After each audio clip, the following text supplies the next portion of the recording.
Assalamu alaikum class 9. This is your biology lecture number 30 on your book page number 102 and 103. Students, today we will discuss the topic apoptosis and necrosis. बच्चे ये हमारी body में to phenomenas होते हैं cell death के related. अब हम देखते हैं कि अपॉप्टोसिस और नेक्रोसिस कैसे एक दूसरे से डिफर कर रहे हैं, यानी कि सेल डेथ में कौन से ऐसे इवेंट्स हो रहे हैं, सेल में कौन सी चेंजेस आ रही हैं कि उसके बाद सेल की डेथ हो जाती है. अब हम देखेंगे कि हमारी बॉडी में अपॉप्टोसिस और नेक्रोसिस में से इसेंशियल कौन सी है और नॉन इसेंशियल कौन सी है. ठीक है, कौन सी हमारी बॉडी के लिए ज़रूरी है और कौन सी नहीं. First of all we will discuss about the apoptosis. बच्चे apoptosis is one of the main type of programme cell death. इसमें यानी कि सेल की डेथ जो है वो प्रोग्राम्ड होती है, पहले से प्री प्लान्ड होती है. सेल को पता होता है कि अब उसकी डेथ हो जानी है. बच्चे apoptosis basically multi cellular organisms में होती है. ठीक है, इसमें सेल के अंदर कुछ बायोकेमिकल इवेंट्स होते हैं जिसकी वजह से सेल की कैरेक्टरिस्टिक्स चेंज हो जाती हैं और सेल की डेथ हो जाती है. प्रोग्राम सेल डेथ जो है वो बच्चे बहुत ज्यादा जरूरी होती है हमारी प्रॉपर डिवेलपमेंट के लिए. ठीक है, जैसे कि माइटोसिस में आपको पता है सेल्स का नंबर इंक्रीज होता है हमारी बॉडी में, यानी कि बॉडी के जो सेल्स होते हैं सोमेटिक सेल्स उनकी डिवीजन होती है. तो ये उसके लिए बहुत ज्यादा जरूरी है कि पहले वाले सेल्स जो हैं वो अपने आप को डिमिनिश कर लें, खत्म कर लें और उसकी जगह पे नए सेल्स आके उनको रिप्लेस कर लें. ये हमारी बॉडी के हेल्दी इन्वायरमेंट को मेंटेन करने के लिए बहुत जरूरी होता है. बच्चे अपॉप्टोसिस जो है ये एक क्रूशियल रोल, एक इंपॉर्टेंट रोल प्ले कर रही है हमारी बॉडी की डेवलपमेंट के लिए और हमारी हेल्थ को मेंटेन करने के लिए by eliminating the old cells. वो ओल्ड सेल्स को एलिमिनेट कर देती है और न्यू वन सेल से रिप्लेस कर देती है. तो इस तरह से हमारी जो हेल्थ है वो प्रॉपरली मेंटेन रहती है. बच्चे इसमें अपॉप्टोसिस में सेल जो है वो अपने आप को सेल्फ डिस्ट्रक्ट कर लेता है, वो अपने आप को खुद ही खत्म कर लेता है. उसमें हम देखते हैं कि सेल में फर्दर कौन सी चेंजेस आती हैं जब सेल अपने आप को डिस्ट्रक्ट करता है. बच्चे first of all during apoptosis cell shrink करता है. ठीक है, एंड बिकम राउंडेड और उसका स्ट्रक्चर जो है वो राउंडेड हो जाता है due to the break down of cytoskeleton by the enzymes. बच्चे आपने हमने लास्ट लेक्चर्स में भी डिस्कस किया है कि सेल का जो साइटोस्केलेटन है वो सेल की शेप के लिए बहुत ज्यादा इंपॉर्टेंट होता है. ठीक है, इसमें हमने डिस्कस किया था 4th चैप्टर में कि साइटोस्केलेटन में माइक्रोफिलामेंट्स होते हैं, माइक्रोट्यूब्यूल्स होते हैं. ठीक है, ये आपकी सेल को शेप प्रोवाइड करते हैं और सेल को जब नेसेसरी होता है तो शेप चेंज करने के लिए भी अलाउ करते हैं. तो साइटोस्केलेटन जो है वो सेल की शेप को मेंटेन करता है. तो इसमें एंजाइम्स की मदद से साइटोस्केलेटन जब सेल का ब्रेकडाउन हो जाता है तो उसकी वजह से सेल राउंडेड हो जाता है, श्रिंक हो जाता है. एक तो सेल में ये चेंज आया. Next change is that it's chromatin undergo condensation. उसका जो क्रोमैटिन मटेरियल होता है वो कंडेंस हो जाता है. ठीक है, कंडेंस का मतलब है थिक हो जाएगा, मोर कंसंट्रेटेड हो जाएगा. और क्रोमैटिन आपको पता होगा कि ये एक्चुअली बच्चे कॉम्प्लेक्स होता है डीएनए और प्रोटीन का. तो ये क्रोमोसोम्स की फॉर्मेशन से पहले जो है वो ये material loosely thread like structure की तरह हमारे सेल में पड़ा होता है. तो क्रोमैटिन मटेरियल कंडेंस होना शुरू हो जाता है. नेक्स्ट चेंज कौन सा होगा बच्चे? इसके बाद जो चेंज आता है कि न्यूक्लियर इन्वेलप ब्रेक हो जाता है. ठीक है, जिसने न्यूक्लियस को कवर किया होता है, आपको पता है कि न्यूक्लियस जो है वो कंट्रोल सेंटर है हमारे सेल का, और न्यूक्लियर इन्वेलप ही ब्रेक हो जाएगा तो सेल का स्ट्रक्चर कैसे मेंटेन रहेगा.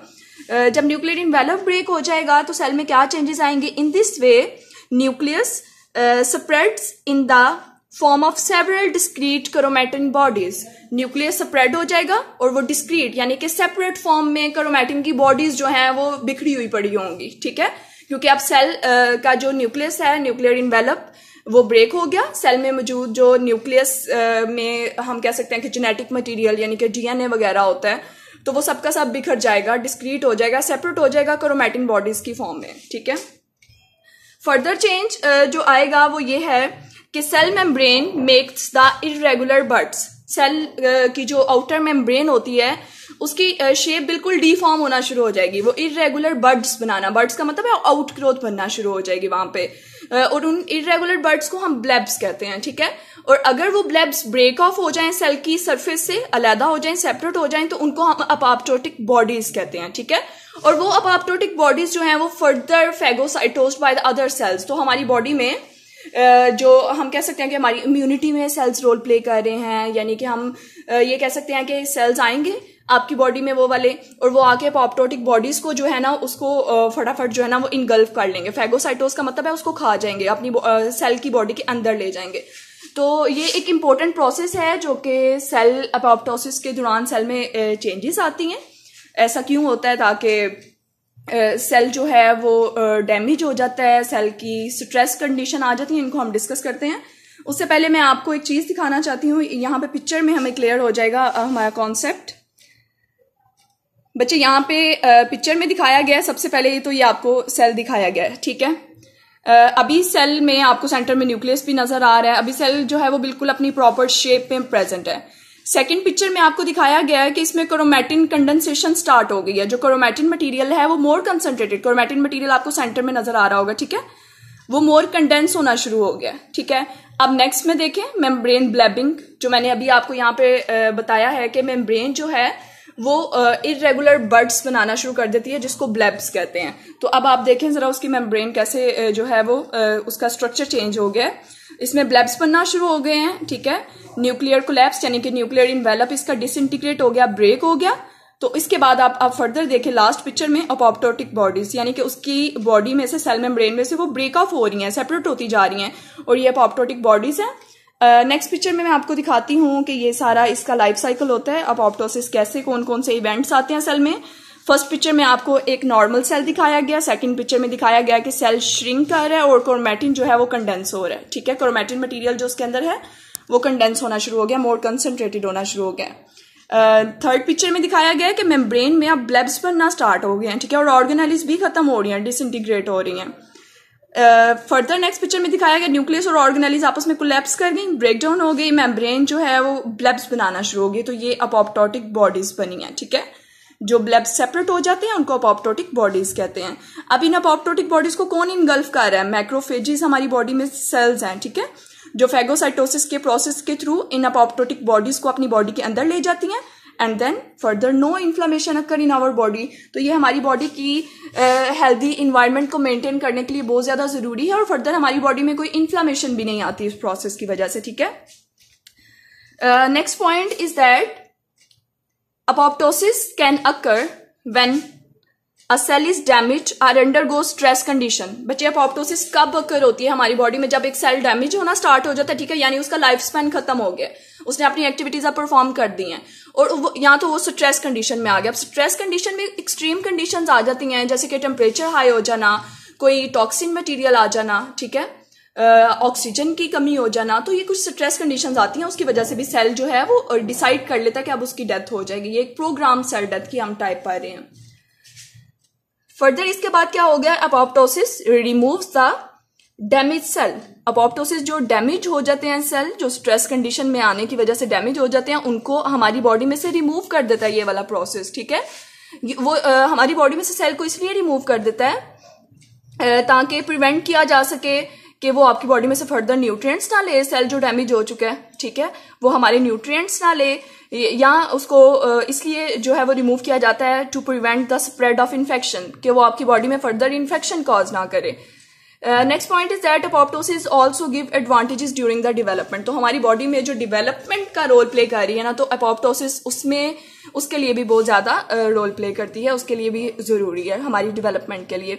फॉर एग्जाम्पल हम डिस्कस करते हैं क्या रोल प्ले कर रही है डेवलपमेंट में। It helps in the formation of fingers and the cells between them undergo apoptosis and the digits separate. बच्चे जब एक हम ये कह सकते हैं कि फीटस, जब एक बेबी अपने मदर की बॉडी में होता है तो उसकी फिंगर्स जो हैं वो बिल्कुल आपस में जुड़ी हुई होती हैं, ठीक है। उसकी फिंगर्स के दरमियान में टिश्यूज होते हैं, तो उन टिश्यूज में जो टिश्यूज आपको पता है सेल से मिलके बने हुए हैं, तो वो टिश्यूज जो हैं वो अपने आप को खत्म कर लेते हैं, अपने आप की जो है वो डेथ प्रोग्राम सेल डेथ करवा लेते हैं अपोप्टोसिस के प्रोसेस के थ्रू, और इस तरह डिजिट्स जो होती हैं, हमारी उंगलियां जो फिंगर्स होती हैं, वो सेपरेट हो जाती हैं। इसी तरह फ्रॉग के केस में देखें तो फ्रॉग में उसके लाइफ साइकिल के दौरान एक स्टेज आती है मेटामॉर्फोसिस की, और फ्रॉग की बॉडी में तब टेल प्रेजेंट होती है उस स्टेज में।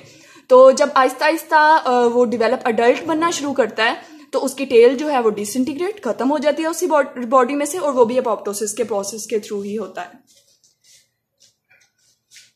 अब यहाँ पे एक पॉइंट डिस्कस किया गया है कि अडल्ट ह्यूमन की बॉडी में जो है वो 50 to 70 billion cells die each day by apoptosis. तो एक दिन में इतने हमारी बॉडी के सेल्स जो हैं उनकी डेथ हो जाती है, और उसकी जगह न्यू वन सेल्स जो हैं वो आके उनको रिप्लेस कर लेते हैं, और ये हमने प्रोसेस पढ़ लिया हुआ है माइटोसिस के प्रोसेस के थ्रू। अच्छा, ये ओवरऑल व्यू था अपोप्टोसिस का कि ये हमारी बॉडी में सेल डेथ कैसे करवाती है। और ये भी हमने देखा कि सेल जो है वो डिस्ट्रक्ट करने से पहले सेल में फर्दर कुछ चेंजेस आती हैं। सेल अपने आप को श्रिंक करता है, अपने जो दूसरे नियर बाय सेल्स होते हैं उनसे अपने आप को सेपरेट कर लेता है, ठीक है। और सेल की सरफेस जो है वहां पे ब्लेब्स बनना शुरू हो जाते हैं, इरेगुलर बड्स जिनको कहते हैं। ऐसे लगता है जैसे कि हम ये कह सकते हैं कि surface of a cell appear to boil, यानी कि उसकी वो बॉयल होना शुरू हो जाए तो सरफेस जिस तरह से हो जाती है ना खराब सी, उस तरह से उसकी सरफेस लगना शुरू हो जाती है विद फ्रेगमेंट्स ब्रेकिंग अवे, और उसके जो पार्ट्स होते हैं पैचेस वो अलहदा होना शुरू हो जाते हैं। And escaping the bubbles from a part of hot water, जैसे पानी वो गर्म करें तो उसमें से बबल्स निकलते हैं हॉट वाटर के, तो इसी तरह सेल मेम्ब्रेन के भी रेगुलर बड्स बनते हैं ब्लेब्स, और वो उसकी सेल में से सेपरेट होना शुरू हो जाते हैं जिनको अपोप्टोटिक बॉडीज कहते हैं, जो फर्दर दूसरे सेल्स उनको फैगोसाइटोस कर लेते हैं, यानी उनको इनगल्फ कर लेते हैं, उनको अपनी बॉडी के अंदर ले जाते हैं। तो यहाँ पे आपको दिखाया गया कि in a healthy body the number of cell stage constant. हमारी एक हेल्दी बॉडी के लिए जो सेल्स का नंबर है वो कांस्टेंट रहता है, ठीक है। Million of the new cells are produced every second in our body and the millions of other are lost or kill themselves. तो ये हमारी बॉडी में प्रोसेस चलता रहता है। पुराने सेल्स जो हैं वो खत्म होते जाते हैं, नए सेल्स उसकी जगह बनते जाते हैं। अगर हमारी बॉडी में इस प्रोसेस में फेलियर आ जाए, अपोप्टोसिस का प्रोसेस जो है वो प्रॉपर्ली परफॉर्म ना हो, तो इसकी वजह से बच्चे कैंसर हो सकता है, ठीक है। कैंसर हम कह सकते हैं अनकंट्रोल्ड डिवीजन ऑफ सेल, ठीक है। सेल्स की डिवीजन जो है वो कंट्रोल में नहीं रहती। इसके अलावा हम ये कह सकते हैं कि ये हमारी बॉडी में डेवलपमेंट में रोल प्ले करता है, ठीक है। और इसके अलावा अपोप्टोसिस जो है हमारी बॉडी में से कैंसेरियस और वायरस इन्फेक्टेड सेल्स जो हैं उनको रिमूव करती है और हमारी बॉडी के बैलेंस को मेंटेन करके रखती है। तो ये ओवरऑल अपोप्टोसिस का व्यू है, ठीक है। Now we will discuss the second type which is the necrosis.